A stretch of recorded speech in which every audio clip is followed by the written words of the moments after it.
আসসালামু আলাইকুম ওয়ারাহমতুল্লাহি ওয়াবারাকাতুহু। আনিসা ইসলামিক টিভিতে আপনাদেরকে সুস্বাগতম। আজ আপনাদের সামনে উপস্থাপন করছি নবীজি সাল্লাল্লাহু আলাইহি ওয়াসাল্লামের তায়েফ শহরে ঘটনা। এখনও পর্যন্ত যারা আনিসা ইসলামিক টিভিটি সাবস্ক্রাইব বা ফলো করেননি, তারা এক্ষুনি সাবস্ক্রাইব এবং ফলো করে নিন আরও ইসলামিক ঘটনা পাওয়ার জন্য। চলুন শ্রোতা, এরপর শুরু করা যাক। একদিন মোহাম্মদ সাল্লাল্লাহু আলহি ওয়াসাল্লাম মক্কার মানুষের অত্যাচারে খুব কষ্ট পাচ্ছিলেন। তখন তিনি ভাবলেন, হয়তো অন্য শহরের মানুষ ইসলাম গ্রহণ করবে। তাই তিনি গেলেন তায়েফ শহরে।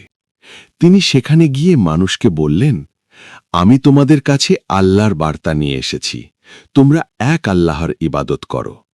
কিন্তু তায়েফের মানুষ নবীজির কথা শুনল না, বরং তারা তাকে উপহাস করল। শুধু তাই নয়, তারা শহরের দুষ্টু ছেলেদের ডেকে বলল, এই লোকটাকে শহর থেকে বের করে দাও। এরপর ছেলেরা নবীজি সাল্লাল্লাহু আলাইহি ওয়াসাল্লামের দিকে পাথর ছুঁড়তে লাগল। পাথর এত জোরে লাগছিল যে তার পা রক্তে ভরে গেল, জুতো পর্যন্ত রক্তে লাল হয়ে গেল। নবীজি কষ্ট পেয়ে শহরের বাইরে একটি বাগানে আশ্রয় নিলেন। সেখানে বসে তিনি আল্লাহর কাছে একটি দোয়া করলেন, হে আল্লাহ, আমি তোমার কাছে আমার দুর্বলতা এবং মানুষের কাছে আমার অসহায়ত্বের অভিযোগ করছি। এই সময় আল্লাহ তাআলা ফেরেশতা পাঠালেন।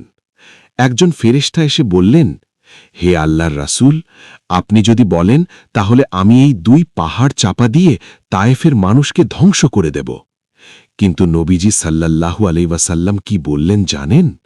তিনি বললেন, না, আমি আশা করি তাদের বংশ থেকে এমন মানুষ আসবে যারা একদিন আল্লাহর ইবাদত করবে।